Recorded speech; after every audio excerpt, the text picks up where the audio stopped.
26 November आज संविधान दिनसुद्धा आहे. वर्षाव समाप्ती आणि संविधान दिन हे आज आपण इथे साजरा करत आहोत.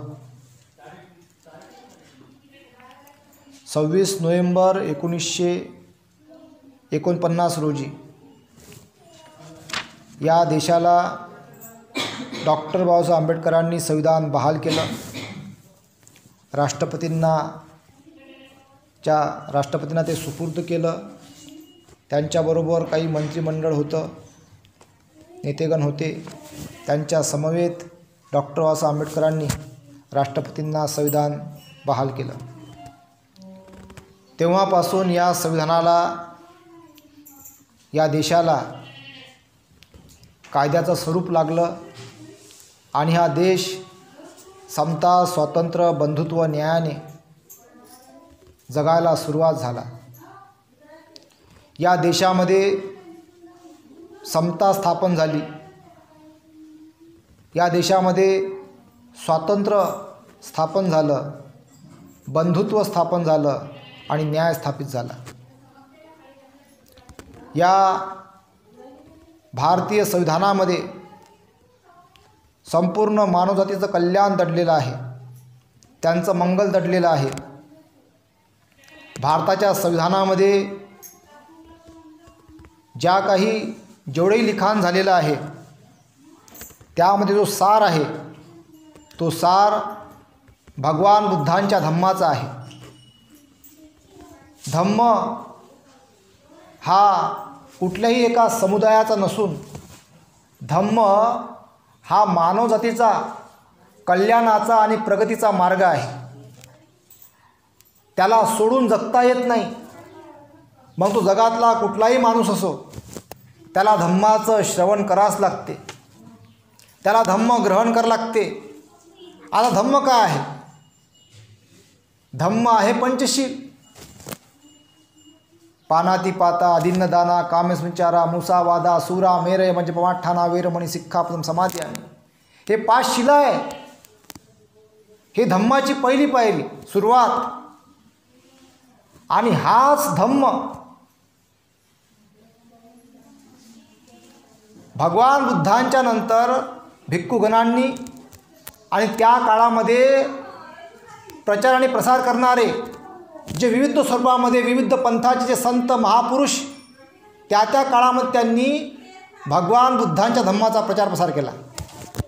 त्यांनी पंचशीलेचा प्रचार प्रसार केला. त्यांनी भगवान बुद्धाच्या धम्माचा विविध स्वरूपामध्ये प्रचार प्रसार केला. मग संत तुकाराम असो, गाडगे महाराज असो, विविध संत असो, या सर्व संतांनी भगवान बुद्धांच्या धम्माचा प्रचार प्रसार आपल्या आपल्या बुद्धिमत्तेप्रमाणे ज्या भाषा त्यांना येत असेल त्या भाषेमध्ये त्यांनी भगवान बुद्धांच्या धम्माचा प्रचार प्रसार केला. हा सर्व अभ्यास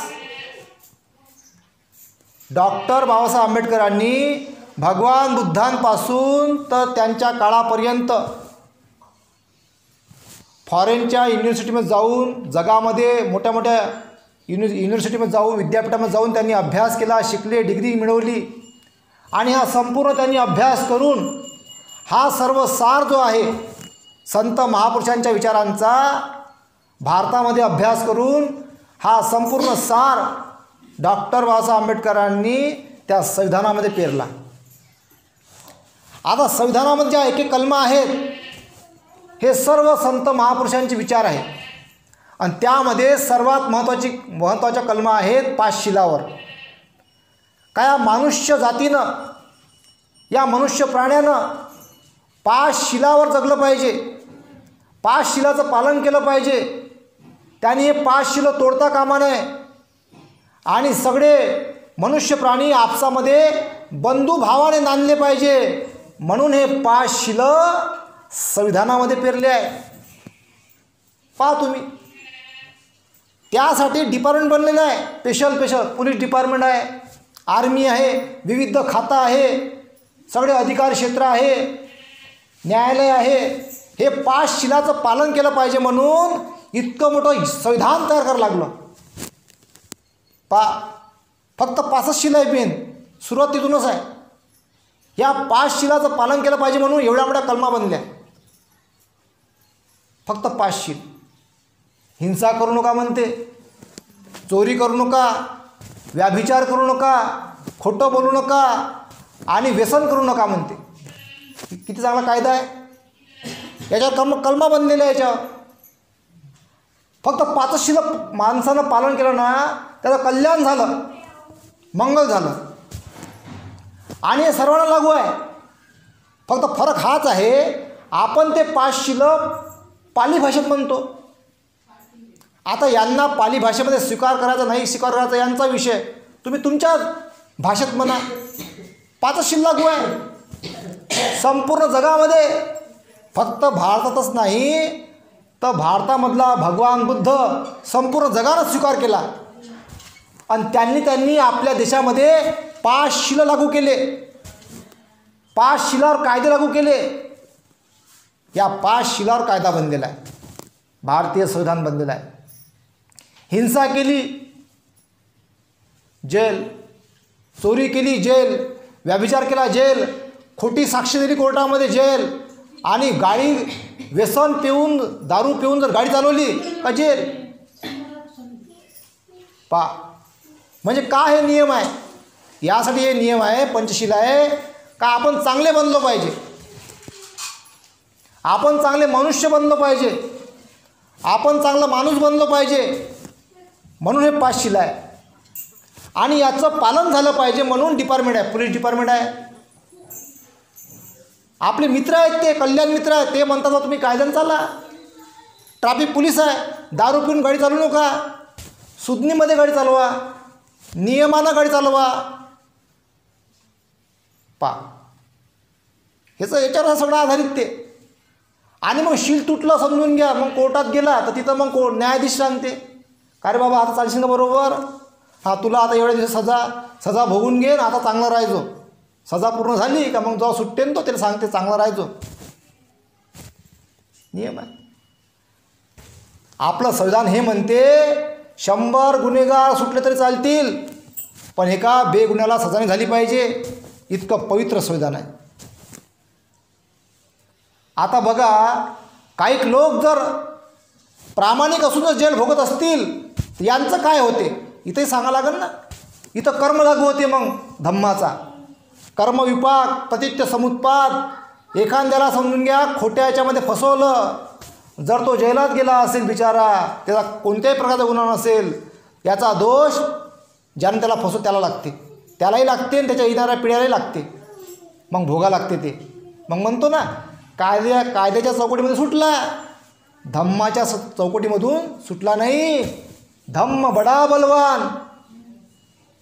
धम्म सदा रक्षा करे. तो तिथे जरी असल तर तो सुरक्षित आहे. हा इथं तडपत राहते, सुखानं झोप लागत नाही, कर्म भोगा लागते. धम्माचं कर्म लय बलाढ्य आहे. म्हणून प्रामाणिक जगणं, प्रामाणिकपणाने जगणं, चांगल्याने जगणं आणि धम्माच्या मार्गाने जगणं हे फार महत्त्वाचं आहे. या संपूर्ण संविधानामध्ये धम्म दडलेला आहे. म्हणून इतकं पवित्र संविधान डॉक्टर बाबासाहेब आंबेडकरांनी आपल्याला तयार करून दिलेलं आहे. गाणं आहे त्याच्यावर एक, 2 वर्ष 11 महिने 17 दिवस, कोणी 18 दिवस म्हणते, 17-18 दिवस आहे का नाही. 2 वर्ष 11 महिने 17 दिवस, 17-18 दिवस आहे का नाही, असं गाणं आहे ना. बघा इतका टाईम त्या संविधान तयार करायला बाबासाहेबांना लागला, किती परिश्रम त्यांना करावं लागलं. आता बाबासाहेब बघा इतक्या मोठ्या मनाचे आहे, बाबासाहेब इतक्या मोठ्या मनाचे आहे. बाबासाहेब एकटी श्रेय नाही घेत. बाबासाहेब म्हणतात का हे संविधान सभेनं तयार केलेलं आहे, आम्ही सर्वांनी तयार केलेलं आहे संविधान. बाबासाहेबांनी सगळ्यांना श्रेय वाटलं, कोणी नाराज नाही झालं पाहिजे. जशी एखादी ताई असते ना, रांगोळी टाकते, पूर्ण डिझाईन तेच काढते बिचारी, सगळी डिझाईन काढते. मग कोणी सुकते येते, मग रांगोळी कलर भराले. ताई म्हणते मी एकटी नाही काढली म्हणते रांगोळी, ह्या माझ्या सगळ्या मैत्रिणीनं काढली, त्याला चांगलं वाटलं पाहिजे. असे बाबासाहेब होते. बाबासाहेब हे श्रेय सगळ्यांना वाटते. मग त्यामध्ये OBC होते, SC होते, ST होते आणि इतरही होते, मायनॉरिटी होते, सगळे होते. पण संविधानाप्रती जे तळमळ आहे ते आपल्याला जास्त आहे. आपल्यालाच त्या संविधानाप्रती तळमळ जास्त आहे. का असं आहे? कारण बाबासाहेब आपल्या समुदायामधून येते, म्हणून त्यांचं अज्ञान आहे, त्यांना अभ्यास नाही. आता हे अज्ञान दूर करावं लागल. ज्यांचा अभ्यास आहे ते लोक मानतात. मग ते OBC आहे, SC आहे, ST आहे आणि इतर आहेत. ज्यांनी बाबासाहेबांच्या संविधानाचा अभ्यास केला, ज्यांनी भारतीय संविधानाचा अभ्यास केला, ते लोक बाबासाहेबांना फार प्रामाणिकपणे मानतात, त्यांच्या दिशेने वाटचाल करतात, त्यांच्या संविधानावर चालतात, कारण त्यांचा अभ्यास आहे. आता आपल्याच येणाऱ्या पिढीला याचा अभ्यास करून त्यांना वकील बनवून, त्यांना कलेक्टर बनवून, त्यांना तहसीलदार, जज, मोठ्या मोठ्या पदावर त्यांनी जाऊन या लोकांचं जे अज्ञान आहे ते दूर केलं पाहिजे. त्यांना संविधानाप्रती माहिती सांगितली पाहिजे, जनजागृती केली पाहिजे. आता मला काय एवढा काय एकदम गर्व काय, मी का वकील वगैरे याचा प्रकांड पंडित नाही, पण मी सार वाचला. का नेमकं संविधानामध्ये आहे काय बा, सार समजणं फार महत्त्वाचं आहे. सार जरी समजला ना तर संपूर्ण संविधान समजते. सारच समजला पाहिजे. जनजागृती करणं फार महत्त्वाची आहे. ज्या लोकांचा अभ्यासच नाही, वाचतच नाही उलीस त्याच्यातलं, ते मग संविधानावर टीका करतात, विरोधामध्ये बोलतात, संविधानाची प्रत जाळतात. आहे का नाही? घटना घडलेली आहे. बघा किती मूर्खपणा आहे हा. त्याच्यावरही करुणा येते आपल्याला. आपण बुद्धाच्या दिशेने वाटचाल करणारे लोक आहोत, बुद्धाच्या मार्गाने जगणारे लोक आहोत आपण. ज्यांनी ते प्रत जाळली असेल त्याच्यावरही आपण अनुकंपा करतो.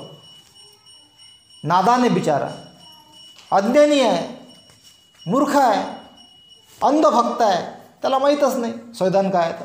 कधी वाचलंच नाही, कधी हातामध्ये घेतलंच नाही. अरे बाबा तुला त्याला वाईट काय ते सांग तर सही, त्यामध्ये काय वाईट आहे हे सांग तर सही, काय वाईट लिहिलं हे सांग तर सही. माहीत काहीच नाही, फक्त ते म्हणते ना फुगे हवेवर उडवणे, हवेतल्या गोष्टी. तर ह्या हवेतल्या गोष्टीच्या बाहेर ह्या लोकांनी निघाला पाहिजे, मग ते कोणी असो. संविधान हे तुमच्या आईवडिलापेक्षा जास्त कल्याणकारी आहे. आई वडील सोडून जातात, पण संविधान तुमचं रक्षण करते कायद्याच्या स्वरूपामध्ये. कायद्याच्या स्वरूपामध्ये संविधान रक्षण करते. बघा तुम्ही काही काही मुलांना आईवडील नाही आहे, त्यांचं रक्षण कोण करते? संविधान. बाबू तू शिक, तुझं रक्षण मी करतो. पोलीस डिपार्टमेंट आहे, डिपार्टमेंट अलग अलग डिपार्टमेंट आहे. तो मुलगा बिचारा आई नाही वडील नाही तरी शिकते. कशामुळे शिकते? त्याला संविधानाचं कवच आहे, त्याला संविधानाचं बळ आहे, त्याला कायद्याचं संरक्षण आहे. हे कायद्याचं संरक्षण त्याला संविधानापासून मिळालेलं आहे. आईवडील तर नाही आहे आता, आईवडील आता नाही आहे त्याचे. म्हणून संविधानाला समजणं फार महत्त्वाचं आहे.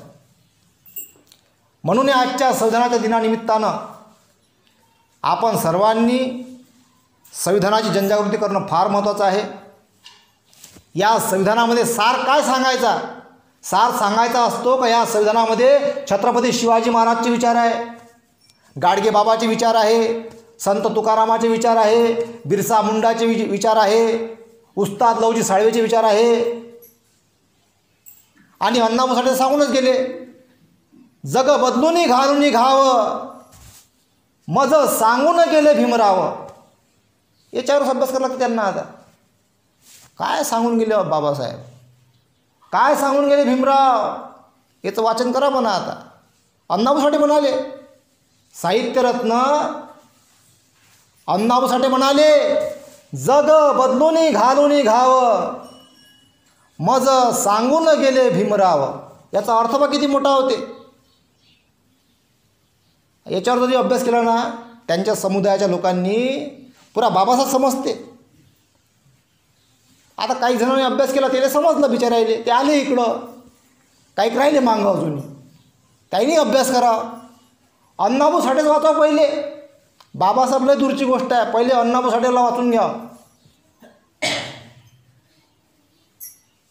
जे गाडगे महाराजांच्या समुदायाचे आहे त्यांनी गाडगे महाराज पहिले समजून घ्या. जे शिवाजी महाराजांच्या समुदायाचे ते शिवाजी महाराज पहिले समजून घ्या. खरा शिवाजी महाराज, छत्रपती शिवाजी महाराज, त्यांचा खरा इतिहास पहिले समजून घ्यायचा आणि मग इकडे यायचं. तेच सांगितलं शिवाजी महाराजांना. प्रत्येकानं बुद्धच मांडलेला आहे, फक्त बारकाईनं वाचावं लागते, समजून घ्यावं लागते. जेवढे संत महापुरुष होऊन गेले, ज्यांनी समता, स्वातंत्र्य, बंधुत्व, न्यायानं कार्य केलेलं आहे, त्या सर्व संत महापुरुषांनी भगवान बुद्धच मांडले. म्हणून या देशामधला जो भगवान बुद्धांचा द्वेष करणारा समुदाय आहे, तो बुद्धाचा प्रचार प्रसार करत नाही. काहून नाही करत? त्यांना माहीत आहे बुद्ध लय मोठे आहे. बुद्ध जर मांडले वा आम्ही, आमची दुकानं बंद होते. खरंच दुकान बंद होते याचे आले. म्हणून ते बुद्धांना मागे ठेवतात. बाहेर देशामध्ये जातात तर म्हणतात आम्ही बुद्धाच्या देशातून आलो, तिकडं सोय झाली पाहिजे म्हणून. इकडं आले का वेगळे बनतात. हे समजून घ्यावं लागेल आपल्याला. म्हणून भगवान बुद्धांचं तत्त्वज्ञान या देशातल्या इतिहास काळामध्ये, या देशामधला OBC, SC, ST आणि इतर हे सगळे भगवान बुद्धांचे अनुयायी होते. आता काही काहींना माहीत आहे, ते आले इकडं, काही जण विसरले, ते तिकडंच आहे. ज्यांचे ज्यांचे डोळे उघडले ते आता भगवान बुद्धांकडे वाटचाल करू राहिले. घर वापसी, खरं घर हे आहे, बुद्धाचं घर, खरं घर. भगवान बुद्धांचं जे घर आहे हे खरं घर आहे. आज ज्यांचा ज्यांचा अभ्यास होऊ राहिला ते इकडे येऊ राहिले. आता त्यांचं कल्याण झालं. सगळ्यात पहिले आपण झालो. क्रांतीनंतर बाबासाहेबांची धम्मक्रांती केली, त्यानंतर पहिले आपण झालो, आपलं कल्याण झालं. शिक्षणाला धम्माची जोड होती म्हणून प्रगती झाली. म्हणून आपले मुलं कलेक्टर झाले, डॉक्टर झाले, वकील झाले, जज झाले, मोठ्या मोठ्या पदावर गेले. का गेले? कारण आपल्या शिक्षणाला, आपल्या मुलामुलींच्या शिक्षणाला धम्माची जोड होती म्हणून प्रगती केली. SCमध्ये फक्त आपणच आहोत काय? 56 येते महाराष्ट्रामध्ये जाती, 56च्या वर जवळपास. SCमध्ये आपणच का प्रगती केली जास्त? त्याचा जर हिशोब काढतो म्हटलं तर आपल्या समुदायानं SCमध्ये जास्त प्रगती केली. म्हणून तर आता ते म्हणतात ना आम्हाला वेगळं पाहिजे आरक्षण. काहून? कारण आपले मुलं जास्त अभ्यास करतात. अभ्यास करायचं कारण काय? कर्मकांडापासून दूर आहे. त्रिशरण पंचशील घेतलं का अभ्यास करायला बसले. कर्मकांड सोडलं ते ना आपल्या पोरांना, मुलामुलींना. म्हणून मोठ्या मोठ्या पदावर गेले. मेन धम्म आहे कारण. शिक्षण त्याचं तेवढंच आहे. ते BA झाले आहे, MA झाले आहे, PhD झालेले आहेत, पण पुढे का गेले नाही? कर्मकांडात गुरफटलेले आहेत. इथं धम्म आहे आपल्यापाशी. कार्यकारण भाव. बुद्ध म्हणते कर्म कर फळ भेटते, अभ्यास कर लागशील. तर बुद्धानं जे सांगितलं ते ऐकलं आपल्या मुलामुलींनी. अभ्यास केला. बाबासाहेबांचा धम्म दिला तो ऐकला. जो धम्म बाबासाहेबांनी दिला त्या धम्माच्या मार्गावर आपले मुलं मुली चालले. आपली येणारी पिढी चालली, प्रगती झाली, मोठ्या मोठ्या पदावर गेले, कोणी चांगले व्यावसायिक झाले. तर धम्मामुळे प्रगती झालेली आहे. म्हणून आजही, कालही धम्म आवश्यक होता, आजही धम्म आवश्यक आहे आणि उद्याही धम्म आवश्यक राहणार. याच्यामध्ये काही बदल नाही. म्हणून आपल्या येणाऱ्या पिढीला आपण हा धम्म शिकवावा, संविधानाची जनजागृती करावी. आपण सर्वांना या आजच्या संविधानाच्या दिनानिमित्तानं आपण सर्वांना हार्दिक शुभेच्छा देतो. आणि हे जे संविधान आहे त्यानंतर 26 जानेवारी आता जे इथे येईल 26 जानेवारी 1950 पासून हे संविधान देशामध्ये लागू झालं. आणि त्याला म्हणतात, कोणता दिवस म्हणतात त्याला? प्रजासत्ताक दिन. म्हणजे प्रजेचं राज्य, लोकांचं राज्य, लोकशाहीचं राज्य. या लोकशाहीचे 3 स्तंभ आहे महत्त्वाचे, पण त्याला एक स्तंभ जोडला जातो. 3 स्तंभ कोणते आहेत? तर 4 स्तंभ आहेत त्यांचेवाले. 3 स्तंभ कायदेशीररित्या आहे संविधानानुसार. 3 स्तंभ आहे. 4था स्तंभ बाहेरून येतो. 3 स्तंभ आहे संसद, कार्यपालिका, न्यायपालिका आणि 4था आहे मीडिया. 4 स्तंभ संविधानाचे आहे, त्याच्या अंतर्गत येतात. एक स्तंभ बाहेरून येतो त्याच्या अंतर्गत. हे 4 स्तंभावर आपण चाललो पाहिजे. आणि आजच्या संविधानानिमित्तानं आपण सर्वांना हार्दिक शुभेच्छा देतो आणि इथेच थांबतो. साधू साधू साधू.